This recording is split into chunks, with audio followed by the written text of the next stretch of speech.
Sinaksihan ni Pangulong Bongbong Marcos ang paglulunsad ng Boosted Benefit Package ng PhilHealth para sa mga may sakit sa bato sa National Kidney and Transplant Institute o NKTI. Kabilang dito ang higit 2 milyong pisong benepisyo sa kidney transplant. Gayon din ang pagtaas ng halaga para sa bawat session ng dialysis. Narito ang report ni Leth Narciso.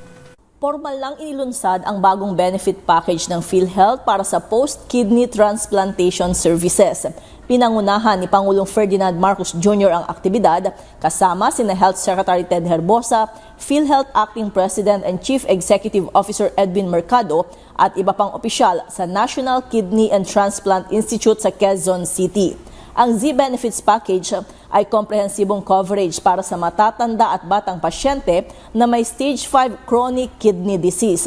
Saklaw dito ang gamutan at laboratorio ng mga inoperahan at pinalitan ang bato. Inanunsyo ni Pangulong Marcos na ang benepisyo sa kidney transplant procedure ay itinaas na mula 600,000 pesos sa higit 2 milyong piso. Pati ang dagdag na halaga sa dialysis per session ay itinaas na rin anya mula 4,500 pesos sa 6,000 piso. Mayroon na ring suporta para sa mga nagmagandang loob na mag-donate ng kanilang bato. Ang mga living donor ay makatatanggap ng 1,900 pesos para sa kada 6 na buwan na pagpapalaboratorio at monitoring. Kaugnay nito, binanggit ni PBBM na pinaganda na rin ang pasilidad ng NKTI. Sa katunayan, may itinatayuan niya ngayong panibagong gusali ng ospital na gagawing chemodialysis building at inaasahang makukumpleto sa pagtatapos ng taon.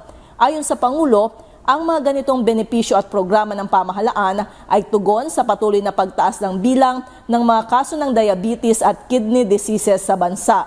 Lumalabas kasi anya sa ilang pag-aaral na ang sakit sa bato ang pinakamaraming kaso sa Pilipinas. Para sa MBC TV Network News, ito si Leth Narciso, una sa Pilipinas, una sa Pilipino.